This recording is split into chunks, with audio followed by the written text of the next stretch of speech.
نیت کیس احساسیم با رقیب چیه؟ آیا نیت ازدواجی باهاش داره؟ آیا اصلا رابطهشون به ازدواج میرسه؟ و آیا رقیب رو چقدر دوست داره؟ منو چقدر دوست داره؟ اگه این سوالات ذهنتو درگیر کرده، توی این ریدینگ با من همراه باش، جواب همین سوالاتت رو بهت میدم. سلام و عرض ادب دارم خدمت همه شما دوستان و همراهان عزیزم. اگه کانال رو سابسکرایب نکردی همین الان سابسکرایب کن و اون زنگوله رو فشار بده تا هر وقت ریدینگ جدید داشتیم برای شما اعلام بشه. و کسانی که حالا کانال رو سابسکرایب دارین و فعالیتی رو دارین توی کانال، مطمئنا جواب سوالاتتون رو بهتر میگیرین و فال به نیت شما نزدیک هست یا براتون بهتر اتفاق میفته. فال رقیبتون رو میخوایم حالا ببینیم که آیا رابطهش با کیس احساسی شما ازدواجه یا اصلا کیس احساسیتون نیت ازدواجی باهاش داره یا چه اتفاقی میفته. با قهوه و تاروت برای شما بررسی میکنیم. قهوه رو میذارم این طرف، اول بذار برگردونیم تا قهوه شکل میگیره. کارتای تاروت رو برای شما بررسی میکنیم.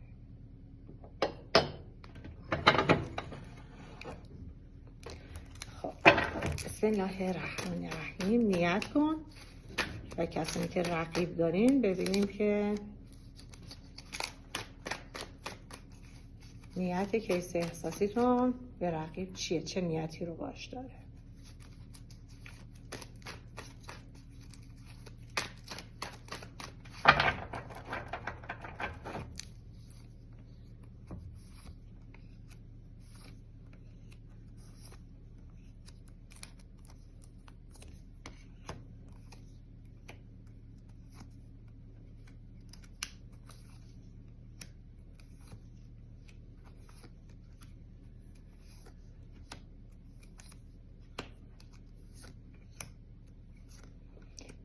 خب اینجا که نشون میده کیس احساسیتون نسبت به شما علاقش خیلی هم خوب بوده.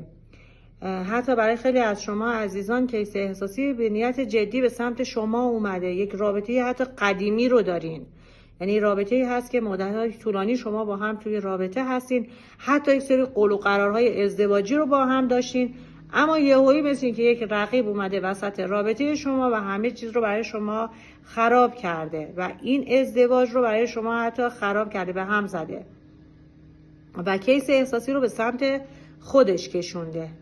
کاملا اینجوری نشون میده که کیس احساسی مدت از شما فاصله گرفته، به سمت رقیب رفته و رقیبت رو هم کسی نشون میده که آشنا هست. حالا یا از دوستان خود شما بوده که اومده توی این رابطه رقیب خودت شده، یا کلا کسی هست که آشنا هست، حالا شما رو حتی میشناسه، یک آشنایی رو داره و حتی میدونسته که این آدم با کسی توی رابطه هست. با این حال اومده وسط رابطه شما که رقیبت رو حالا بیشتر نشون میده آدمی هست که زرنگ، باهوشه و آدمی هست که نگاهش به سمت گذشته خودشه. خودش یک گذشته خیلی جالب رو نداشته، شکستی رو تجربه کرده، نگاهش روی گذشته خودش هست، ولی حالا با اینکه میدونسته کیس احساسی شما با شما هست یا توی رابطه هست، اومده وسط این رابطه. یعنی اصلا مثل که براش مهم نبوده که وارد یک رابطه دیگه شده، مهم خودش هست. رقیبت رو نشون میده آدمی هست خیلی هم خودخواهه، خیلی هم مغروره، دیگران براش مهم نیستن، خودش برای خودش مهمه. مهم اینه که کجا به خودش خوش میگذره، براش مهم اینه که خواسته های خودش به نتیجه برسه، بقیه براش مهم نیستن. حالا اینکه شما رابطه شما رو خراب کرده براش مهم نیست، میگه خود من حق زندگی دارم. یعنی شعارش این هست که من اولویت هستم، من حق زندگی دارم، حالا اگه جایی به من ظلم شده مهم نیست، منم به بقیه ظلم میکنم. یه شعار این شکلی رو میبینم که رقیب شما بخواد که داشته باشه. در ابتدا هم ببین رابطهش با کیس احساسی شما یک رابطه یا دوستی خیلی خوب، یک دوستی خیلی قشنگ شروع شده و کیس احساسی شما رو چنان دلبسته خودش کرده که نیت بیشتر به صورت ازدواج بخواد باشه. یعنی از سمت کیس احساسیتون هم نیت ازدواجی برای رقیب هست، یعنی به ازدواج باهاش فکر میکنه. خب اما قهوه داره یک پیام خوب رو بهت میده، میگه نگران نباش، به ازدواج فکر میکرده، فکر میکنه، اما خیلی تداوم نداره. مثل اینکه دست رقیب براش رو میشه. حالا من یک جورایی رو شدن دست رقیب رو میبینم و این عشقی که به سرانجام نخواد برسه. ببین داره روی رابطه ازدواجشون، عشقشون، ازدواجشون این کارت رو داره نشون میده. میگه که حالت بیشتر حالا 50-50 هست. یه مدت خیلی قوی بوده اما بعد کم کم دودلی ها توی کیس احساسیت به وجود اومده و حالا فعلا داره سبک سنگین میکنه قضیه رو و دلش میخواد که رقیب متعادل رفتار کنه، اما رقیب شما یه آدمی هست که خیلی متعادل رفتار نمیکنه.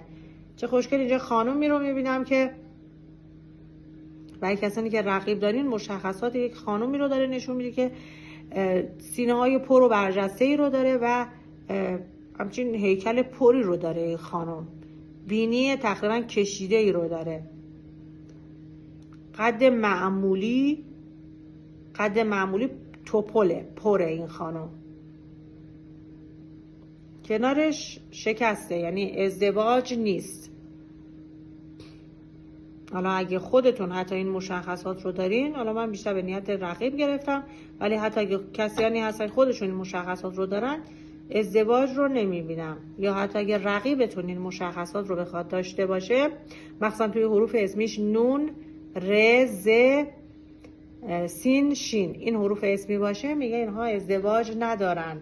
رابطه‌ای که نهایتا براشون کات میشه. ببین کاملا، حالا من قهوه رو نمیتونم بیارم که بالا بهتون نشون بدم اشکال رو، ولی اینجا حلقه شون کاملا شکسته هست. رابطه رو کاملا 3 نفره نشون میده و ازدواج صورت نمیگیره. و برای خیلی از شما عزیزان، حالا اگه ازدواج با رقیب صورت نمیگیره، با شما هم صورت نمیگیره.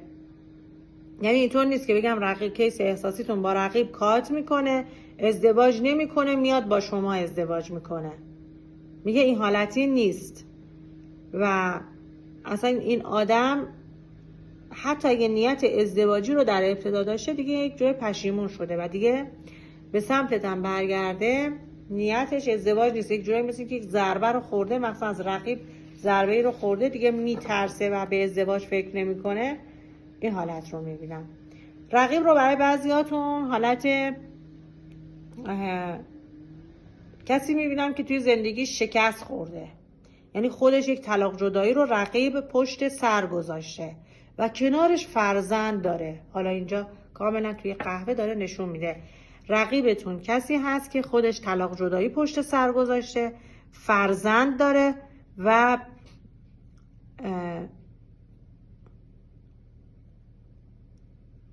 حالا میخواد یک جورایی این قضیه رو برای خودش به سرانجام برسونه. یعنی میخواد که به هم وصل بشن، ازدواج بشه. رقیب داره خیلی تلاش میکنه در این زمینه، اما تلاشاش نتیجه ای رو نمیده، موفقیت آمیز نیست، چون حلقه‌شون رو شکسته اینجا نشون میده، به جایی نمیرسه.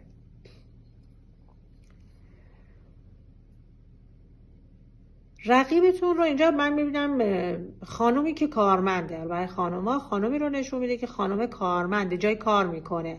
حالا کارش هم بیشتر مثل توی یک محیط اداری بخواد باشه، چون یک حالت پشت میز و اینها میبینم که بخواد باشه، توی یک محیط اداری هست و مثل اینکه کیس احساسی شما بیشتر به خاطر یک کار حالا به این خانم مراجعه کرده که کاری رو براش انجام بده، ولی این خانم جذبش کرده و حالا کیس احساسی در ابتدا به خاطر که کارش رو راه بندازه با این خانم اومده توی ارتباط، اما پاش گیر کرده، دلش گیر کرده و حالا این خانم هم تمام تلاش خودش رو کرده، کار اداری این رو راه انداخته و بعد هم وارد رابطه احساسی هم با همدیگه شدن، اما جای نگرانی نیست. برای ازدواج نشون نمیده. اکثر کسانی که رقیب دارین، حالا مخصوصا مجرد هستین و رقیب دارین، رقیب هاتون رو نمیبینم با کیس احساسی شما ازدواج داشته باشن. اینجا باز نگاه کنین ببینید پایین هم حالت حلقه شکسته پایینش، ببین چه قسمت باز حالت شکستگی، حتی توی نلبکی هم حالت شکستگی حلقه رو میبینم.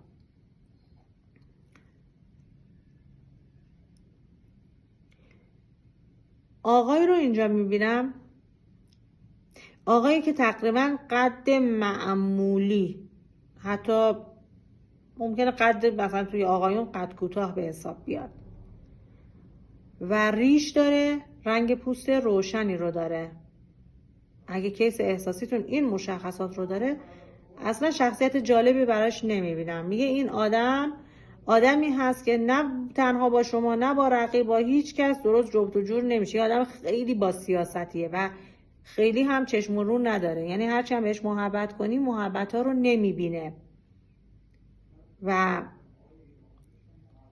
دستتو عسل هم بکنی تو دهنش کنی آخرش گازت میگیره. خب این آقا رو به این شکل نشون میده. کیس احساسی که فعلا با یعنی شما رو رها کرده رفته با رقیب، قشنگ اینجا چشمش رو میبینم دنبال شما هست. حالا خودکار هم دوروبرم نیست که بهتون نشون بدم. این وسط قشنگ چشمش رو داره نشون میده که چشمش دنبال شما هست، یعنی با اینکه با رقیب هست ولی هنوز نگاهش به سمت شما هست و شما رو پیش خودش خاطراتتو مرور میکنه، بهت فکر میکنه، دلتنگ میشه با اینکه فاصله گرفته و با وجود اینکه رقیب هست میخواد به سمت شما هم بیاد، نه اینکه بیاد کات کنه بیاد به سمت شما. رقیبی هست به سمت شما هم میاد. اینکه دیگه بخوای قبولش کنی یا نکنی به خودت بستگی داره که چقدر برای خودت احترام قائلی، چقدر اجازه میدی دیگران چجوری باهات رفتار کنن. چون اگه اجازه بدی برگرده، این آدم دیگه میدونه که حالا شما انقدر دوستش داری که هر جوری دوست داشت میتونه که رفتار کنه. کیس احساسیت اگه مهرماهیه یا خودت متولد مهرماه هستی، دیدار عاشقانه برات هست و کیس احساسیت شما رو دوست داره. اگه شما متولد مهری یا کیس احساسیت مهرماهیه، شما رو واقعا دوست داره، حتی رقیبی هم باشه کنارش میذاره دوباره میاد به سمت شما، چون واقعا عاشقانه دوستت داره. یه مدت مثل که سر یک سری لجبازی ها فاصله گرفته باشین از هم، این حالت رو اینجا نشون میده. و حتی یک جورایی بخوام بهتون بگم یک فاصله مکانی رو بر بعضیاتون میبینم، یعنی با کیس احساسیتون شما فاصله مکانی دارین. حتی یک حالتی مثل که کیس احساسی شما مهاجرت کرده یا کنار شما نیست، یک مهاجره، بیشتر مهاجرت رو براش میبینم.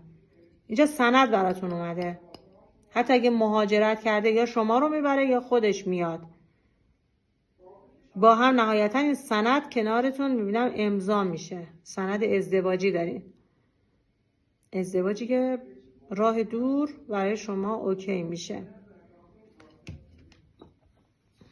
خب رقیبت رو میبینم که بخواد یک جورایی متولد دیماه باشه.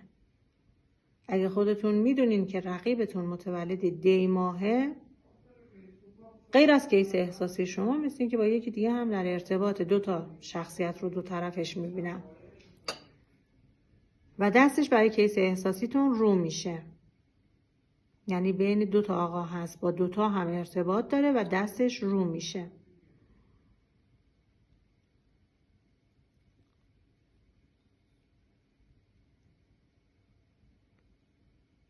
کسانی که خودتون دوتا میم رو دارین یا کیس احساسیتون توی اسمش دوتا میم داره، به سمت شما برگشت داره، دیدارهای عاشقانه رو با شما میبینم، رقیبت کامل کات میشه. فنجونتون از یک آشوب به هم ریختگی صحبت میکنه، دلت آشوبه، خیلی نگرانی، خیلی به هم ریخته هستی، اما میگه این آشوبهای ذهنیت رو سعی کن کمرنگشون کنی. اینقدر خودت به خودت استرس نده. بعضیاتون خودتون از بعد یک سر فکر میکنین که من رقیب دارم، من رقیب دارم، یا از همون اول رابطه یکسر فکر کردی که این رابطه به جایی نمیرسه، آخرش این با من نمیمونه، این میره با یکی دیگه. یعنی خودت اینقدر این انرژی رو منتقل کردی تا برات اتفاق افتاده. یعنی انرژی که رقیبی که با انرژی شما تولید شده به وجود اومده، با استرس های شما به وجود اومده. پس ببینیم که قدرت ذهن چقدر بالا هست. سعی کنین که یک کمی ذهنتون رو آروم کنین، یعنی همش افکار منفی رو نداشته باشه، منفی بافی نکن. وقتی که میشینی بهش فکر میکنی برات اتفاق میفته. مخصوصا انرژی های منفی قدرتی رو دارن مثل این که زودتر اتفاق میفتن، چون ما با احساس خیلی بیشتر بهشون فکر میکنیم. چون چیزی که ما خیلی با احساس بهش فکر میکنیم انرژی بیشتری رو بهش میدیم. با احساس فکر میکنیم که نکنه که این احساسیم دوستم نداره، نکنه رفته با یک رقیب، بهش حس میدیم و تو دلمون هی هرس میخوریم، هی به هم میریزیم، هی خودمون رو اعصاب خودمون رو خرد میکنیم. چیزی که هنوز اتفاق نیفتاده ما هی داریم به هم میریزیم. نهایتا همین اتفاق میگه برات میفته. پس ذهنیت خودتون هست. بعضیاتون این حالتهای بی‌اعتمادی، بی‌اطمینانی رو سعی کنین کمرنگ کنین و به این قضیه زیاد فکر نکنین. زایده ذهن خودتون هست که رقیب به وجود اومده، یا خودتون رو خیلی در مقابل کیس احساسیتون کوچیک دیدین، احساس کردین اون چقدر از من بالاتره، اون چقدر بهتره، قیافه بهتری رو داره، خانواده بهتری رو داره، تحصیلات داره، نمیدونم پول داره. اینقدر این فکرها رو کردی، اینقدر خودتو در مقابلش توی ذهنت تحقیر کردی، کوچک کردی، که این انرژی رو به کیس احساسیت هم منتقل کردی و باعث شده که اون بخواد بره دنبال چیزی که بهتره. خلاصه آدما احساس کنن چیزی براشون خیلی خوب نیست، نمیمونن دیگه، میرن دنبال چیزی که بهتر باشه. خب اینجا چقدر قشنگ برای شما عدد 5 حک شده. تا 5 وعده آینده، این 5 وعده تقریبا نزدیکه، میتونه حتی 5 فروردین ماه باشه یا توی فصل بهار باشه. برای اکثر شما عزیزان رقیبتون کات میشه توی فروردین و حتی توی فصل بهار، چون یک خوشحالی بزرگ، یک موفقیت، پیروزی بزرگ رو کنارتون نشون میده که دارین جشنش میگیرین، که بیشتر کاتی رقیب رو براتون نشون میده. حتی اگه شما آقا هستین و حالا میدونین خانومی رو دوست داشتین، میدونین که حالا خانم رقیب دارین، حالا متأهل این خانم یا با کسی دیگه غیر از شما در ارتباطه، اینجا باید حواستون رو جمع کنین.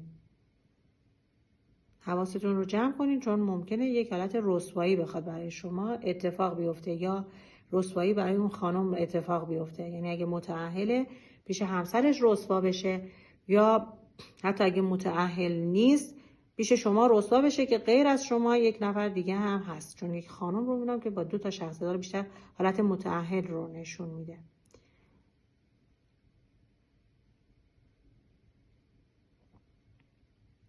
کاملا قلبی رو میبینم که شکسته، دلتون یه مدت شکسته، اما رابطه کیس احساسی و رقیب هم با شکست مواجه میشه. یعنی به اون خواسته قلبیت میرسی، اونها هم به جایی نمیرسن، چون رقیبت رو نشون میده که آدمی هست، گفتم بیشتر خودخواه، خودش برای خودش مهمه و یک جورایی آدمی هست که بیشتر تلاش میکنه همه چیز رو برای خودش به دست بیاره. یعنی این فکر میکنه توی این دنیا اومده به جنگه، فقط خودش بالا بره و خودش مهمه. آدمی هست به خودش خیلی اهمیت میده، ولی نهایتا روی این رابطه هم شاید یه مدت عشق و احساس باشه، اما عشق و احساس همیشگی رو اینجا نشون نمیده. عشق و احساسی که نهایتا با رهایی کاتی، ببین کارتای آخرتون، کارتای